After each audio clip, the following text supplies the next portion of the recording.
ከሰዎች ጋር ባለን የተለያዩ አይነት ወዳጅነቶች ግንኙነት የጓደኝነት ሊሆን ይችላል የፍቅር ግንኙነት ሊሆን ይችላል በስራ ያለ ግንኙነት ሊሆን ይችላል ግንኙነቶች አብረው ዘልቀው ለረጅም ጊዜ መሄድ እንደሚችሉት ሁሉ ደግሞ ሳይሳኩ ቀርተው የሚቋረጡ ደግሞ ግንኙነቶች ይኖራሉ አንዳንድ ግንኙነቶች ሲቋረጡ የተቋረጠበትን ምክንያት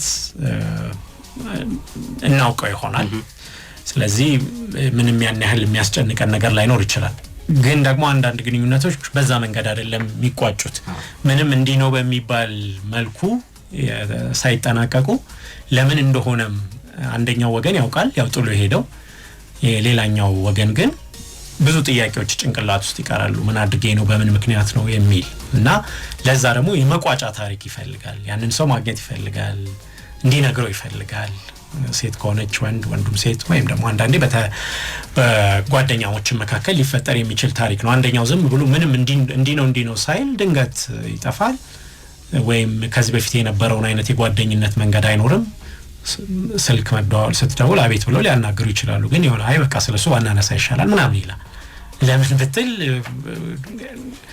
መልስ አይሰጡ በቃ አይ እሱን ተተነው ምናምን በቃ ሌሎች ጉዳዮች ማውራት እንችላለን ምናምን ይሏል እንደዚህ አንዳንድ ሰዎችና በወጉ የማይቋጩ የሚባሉ ግንኙነቶች ግን ብዙ ጥያቄ ሰዎች ላይ ፈጥረው ያልፋሉና የጋሪ ማክሌን የሚባል የስነ ልቦና ባለሙያ ነው the power of closure የሚል አንድ መጽሐፍ አለው እሱ የተወሰኑ በዛ መጽሐፉ መነሻነት ያቀረባቸው ሐሳቦች አሉ እሱን እንመለከታለን ከዛ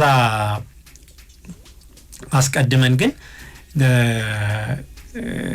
ጋርዲያን ጋዜጣ ላይ የምትጽፍ ማድሊን አግሌር የምትባል አምደኛ ከዚህ ሐሳብ ጋር በተገናኘ አንድ ጓደኛዬ አማከረችኝ ብላ አንድ ሐሳብ ታጋራለች እና የሆነ ኢሜል ለቀድሞ የፍቅር ጓደኛዋ ትጽፍና ከዛ ጽሁፉ የሆነ ሳነባው አለች ኢዩስቲ ከመላኬ በፊት አንቺ ሐሳብ እንድትሰጪኝ ነው ብላ ላከችልኝ ትላለች እዛ ላይ ጽሁፉ በጣም ጥሩ ነው የሆነ ቀልድ አለው ሐሳቧን በቅንነት ነው የምትናገረው በጣም ግልጽ ነች የሆነ የዋህነትም ይታይባታል እና ነገሮቹ ግን ከቀድሞ ከነበረው የቀድሞ የፍቅር ጓደኛዋ ጋር ኤክስ ከሚባለው ጋር የተጠናቀቀበት መንገድ ጥሩ አልነበረም እና የሆነ ፎይታ እየተሰማት አይደለም አይምሯን እየረበሸው ነውና ለምንድን ነው እንደዛ የሆነው እና በሷ በኩል ቁጭ ብሎ ለማውራት አሁንም እንደምትፈልግ በጣም የሰላም እጇን እንደዘረጋች የሚያሳይ ኢሜል ነው ይላከችውና በጣም ብዙ ደስ የሚሉ ነገሮችን እዛ ላይ አስፍራለች አለችና ይሄንን ነገር ልልክለት አሰብኩኝና ምን ይመስልሻል ለሐሳብ ጠየቀችኝ አለች አየሁትና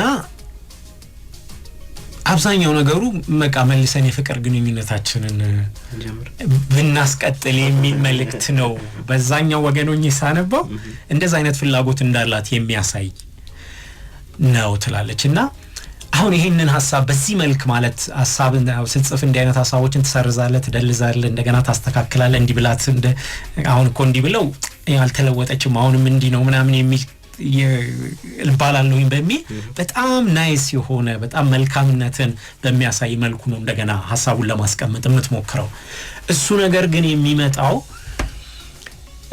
ዋናው የፈለከው ጥያቄ አሁንም ያ የተቋጨው ግንኙነት እንዲህ ነው በሚል መልኩ ስላልሆነ ለሱ ጥያቄ መልስ ለመፈለግ ያለህን የብዙ ጥያቄዎች ጋጋታ በዚህ መንገድ እንደገና የበለጠ ናይስ በመሆን ቢያንስ እሱን እድል ለማግኘት የምታደርገው ጥረት ነው እሱ ግን ጭራሽ ምን መልክ ይመስላል ግንኙነቱን እንደገና ለመቀጠል ፍላጎት እንዳለ ሊሆን ይችላል አንዳንዶች ያ ፍላጎት ኖሯቸው ያንንም ጥያቄ ሊጠይቁ ይችላሉ ምክንያቱም የቋጨው ሌላኛው ሰው ነው እንጂ አንተ አልቋጨው አሁንም እድሉን ሰጥቶ ቢመጣ ልትቀበለው የምትችል አይነት ሊሆን ይችላል በሷ መልኩና እንደሱ አይነትም ታሪክ ያጋጥማቸዋልና ግን ይሄ ነገር ለምንድነው ላሷ ጥያቄ ትጠይቃለች ለምንድነው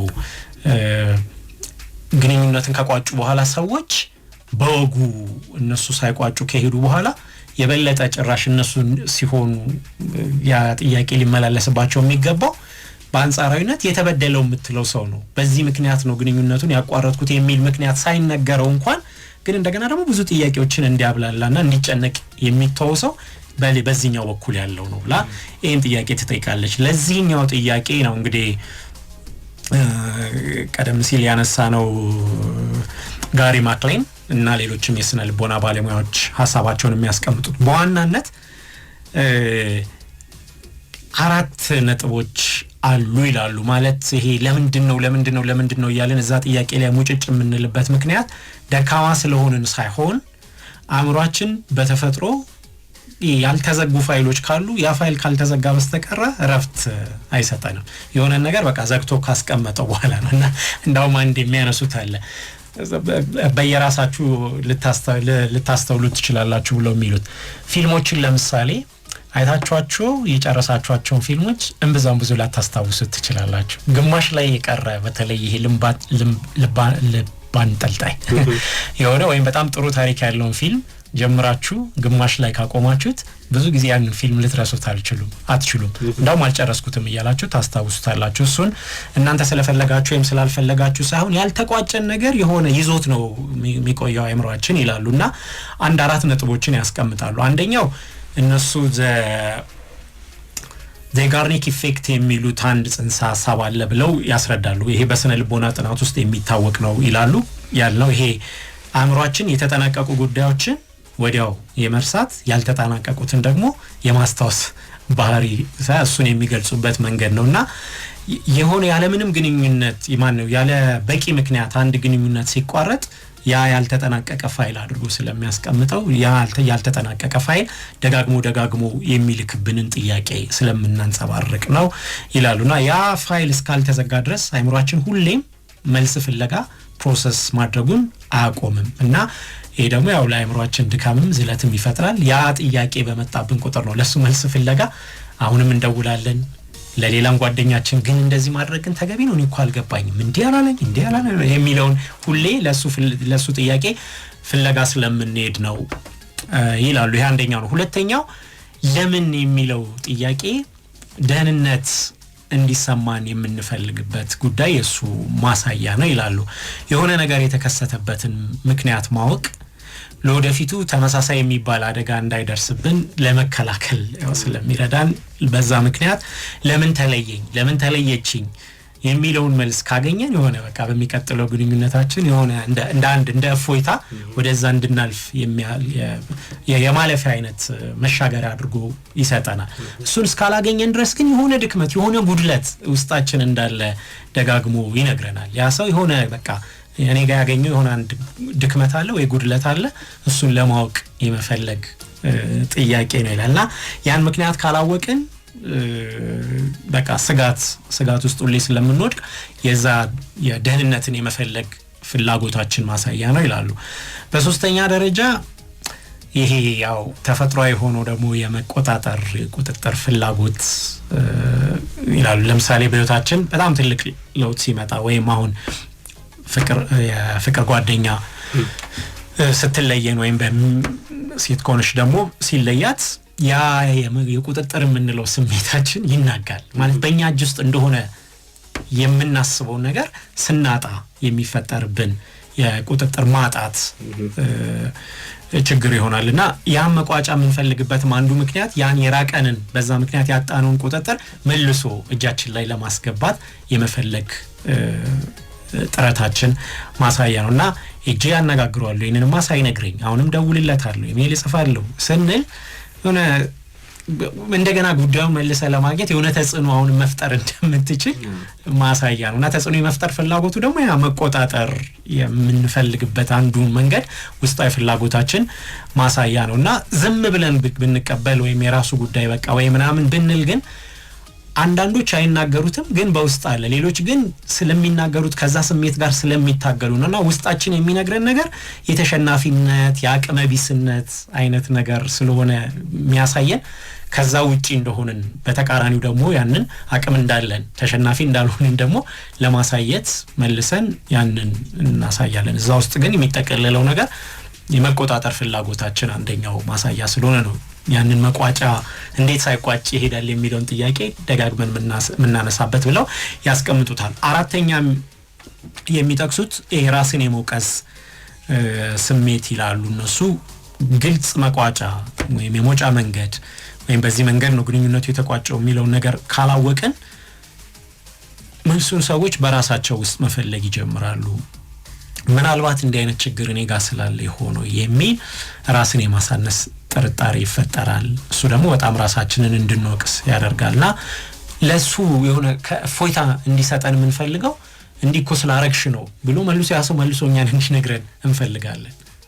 ማለት በቃ እሱ የሆነ ማስተማመኛ ሰጠን። ችግሩ እኮ እኛ ጋር ላይሆን ይችላል፣ ግን እንደሱ ቢያንስ ቢለኝ ይሻላል የሚል አይነት በዛ ደረጃም ራሳችንን የመውቀስ ስሜቱ ስለምንገባ የራሳችንን ማንነት ወይም ክብር ለመጠበቅ አንድ ሆነ መልስ ግን ስለምንፈልግ ያንን ፍለጋ ደጋግመን በዛ ምክንያት እንሄዳለንና ያንን ማረጋገጫ ከነሱ ካላገኘን ሁሌም ጥፋተኛው ራሳችን አድርገን እንቆጥራለን። ስለዚህ ከዛ ራሳችንን በጥፋተኝነት ከምንቆጥርበት ስሜት ለመውጣት ወይም ሌላ ምክንያት ፍለጋ ከነሱ ጋር አለ ብለንና ያንን ምክንያት እንዲያሳዩን ያን ምክንያት ከነገሩን ቢያንስ ወይ እኔ ጋር አይደለም የሚለውን ችግር ካሳዩን የራሳችንን ከመውቀሱ ነገር ልንገላገል እንችላለንና በእነዚህ አራት በዋናነት ምክንያቶች እዛ ላይ እንድንገባ ሊያደርገን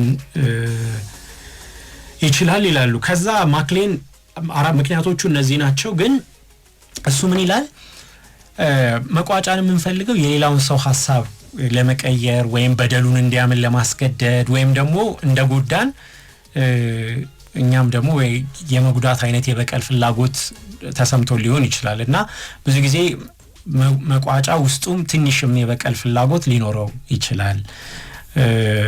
ግን አንዳንዴ ዝም ብሎ መራቅ የበለጠው መንገድ እሱ ጥሩ ነው ይልና ምክንያቶቹን ያብራራሉና ለዚህ ይሄ በጣም ቀደም ሲል ያልናቸው ግን መቋጫ ፍለጋ የሚመጡብንን ጥያቄዎች ለመገላገል ብሎ እሱ የሚጠቅሳቸው ምክንያቶች አንደኛው ያ ቁጣ ያ ብስጭት ያ ምክንያት ልክ ለሱ እንደምንነግረው ሰው ቀደም ሲል ያቺ ጻፋው እንዳነሳችው የጻፈችው ኢሜል አለ አይደል? እንዳውም እሷ በኋላ ምን ትላለች? ለኢሜሉን የሷን ኢሜል ካየሁኝ በኋላ ግን የራሴ ከዚህ በፊት ተጽፈው ያልተላኩ ፎልደሮቼ ላይ እንደዚህ አይነት ኢሜሎች ሞልተውኛል ትላለች። ግን ከጻፍኳቸው በኋላ መጨረሻ ላይ መላክ እንደዛ አይነት ቅድም ልክ ለሷ መልሰን ግንኙነቱን እንቀጥል አይነት ስሜት ይፈጥራል ብዬ ስላሰብኩኝ ያላኳቸው ኢሜሎች ናቸው ትላለችና እሱ ምን ይላል? ይሄ ውስጣችን ያለውን የመበሳጨት የብዙ ጥያቄዎች መልስ ፍለጋ ኢሜል ወይም ደብዳቤ ልንጽፍ እንችላለን። ግን የማይላክ አድርገን ግን ስሜታችንን ውስጣችን ያለውን ነገር ሁሉ ግን እንድንተነፍስበት እድል ይሰጠናል። መቆጣት ካለብን እንቆጣ፣ መውቀስ ካለብን እንውቀስ።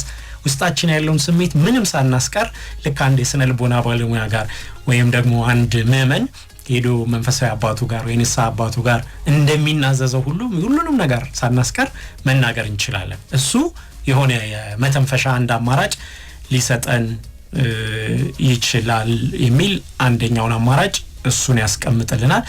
ከዛ ሌላ ግን የግድ መነጋገር ካለብን ደግሞ በኢሜል ወይም በቴክስት እናድርግ ከሚለው ይልቅ በአካል መገናኘትን ምርጫችን ብናደርግ ይሻላል ይላል። በኢሜልና በቴክስት የሚደረጉ ነገሮች ሙሉ ሐሳባችንን የማስረዳት አቅማቸው እንደውም ደካማ ነው፣ መንገዱ ካልተዘጋ በስተቀር። አንዳንድ ሰዎች አላገኝም ይላሉ። ማለት በቃ ከዚህ በኋላ እኔና አንቺ መገናኘት አለብን ብዬ ስለማላምን ብትነግሪኝ ነገር በስልክ ንገሪኝ ወይም ጽፊልኝ ካለ ወይ ጻፊልኝ ይላሉ። እንደሱ ብሎ ካስገደዱ መቼስ ማጅራት አንቀምናና አታገኛቸውም። እንደሱ አይነት ሁኔታ ካልተፈጠረ በስተቀር ኢሜል ወይም በደብዳቤ መጻፍ ወይም በሰዎች መልእክት ከመላክ ይልቅ በአካል ቁጭ ብሎ ማውራት ሙሉ የእናንተንም ሐሳብ ለማስረዳት እድል ይሰጣችኋል። በእነሱ በኩልም የቀረውን በመስመሮች መካከል የቀረችውን እንኳን ለማንበብ ትችላላችሁ። ሲነግሯችሁ ሙሉ ምክንያት ባይሰጧችሁ እንኳን ከአካላዊ ገጽታቸው ከምልክት ቋንቋ አካላዊ ሲናገሩ አለ አይደለ የፊቱን ሁኔታ አይኑን አሳሳቁን አለ አይደለ እጁን ሲያወራጭ እንዲህ ባሉ ሁኔታዎች ላይ ሰዎች በቃል ከሚነግሩን ሌላ እውነተኛ ውስጣቸው ያለው ሊነግሩ የሚፈልጉትን ነገር ለመረዳትም ተጨማሪ እድል ስለሚሰጠን በአካል ማግኘቱ እድሉ ካለ በዛ መንገድ ነገር ባይን ይገባል እንደሱ ማድረግ ነው። ከዛ በኋላ ግን የምትጠብቁት ነገር የማትፈልጉትን ነገር ግን ስለራሳችሁ ልትሰሙ ትችላላችሁ። ለዚህ ደግሞ ራስን ማዘጋጀት ያስፈልጋል ይላሉ። ስለዚህ ይህንንም ለመስማት በጣም ዝግጁ መሆን ያስፈልጋል ይላሉና ከሌሎች ሁኔታዎች አንፃር ደግሞ ነገሩን ማየት ያስፈልጋል። አንዳንዴ እውነተኛው መቋጫ ውስጣችን እኛ ጋር ነው የሚጀመረው። ለምሳሌ እንዲህ ያለውን ታሪክ ድጋሚ የማይሰጡን ሰዎች ጋር እንዲህ አይነት ታሪክ ሊፈጠር ይችላል። ለምሳሌ አንደኛው ሰው በህይወት ሊያልፍ ይችላል እንዲህ አይነት ሁኔታዎች ከተፈጠሩ በኋላ። ከዛ በኋላ የፈለገ ጥያቄ ቢኖረን ያንን ሰው አግኝተን ሊያስረዳን አይችልም፣ አልፏል። በዛ ሁኔታ ውስጥ መልስ የምንፈልገው ከራሳችን ጋር በሚኖረን ንግግር ውስጥ ነውና የበለጠ በጣም መጨከን በጣም ራሳችንን መውቀስ እንዲህ ባላደርግ ኖሮ ከሚለው የበለጠ ትንሽ ራይ ለራስ በማሳየትና በእኛ ውስጥ ያሉትን ነገሮች የበለጠ ከቋጨ ነው ወደፊት ለመሄድ እንደውም እሱ የበለጠው አማራጭ ሊሆን ይችላል ይላልና ያንን ጥያቄ በጣም አብዝቶ በመፈለግ ውስጥና መልሱን ደግሞ ከነዛ ሰዎች ስንፈልግ የጠበቅነውን ያህል ላናገኘው እንችላለን። እንደውም አግኝተን ከመነጋገር የበለጠ ሳናገኛቸው ግን ለራሳችን ነግረን በመንቋጨው ወይ መቋጫውን ከኛ ውስጥ ፈልገን ስንቋጭ የበለጠ ፎይታ ምናገኝ ሊሆን ይችላል። ብዙውን ጊዜ ከሰዎቹ መቋጫ ፈልገን ስንሄድ የነዛ ቀደም ያልተጠናቀቁ ነገሮችን አይምሮአችን ውስጥ የሚፈጥረውን ጥያቄ ለመመለስ ብለን ስለምንደክም እንጂ የምንፈልገውን ፎይታ ግን መልሶ ብዙ ጊዜ እነዛ ሰዎች አይሰጡንም። ስለዚህ ከተቋጨ እናንተ ጋር ቋጩት ይላል።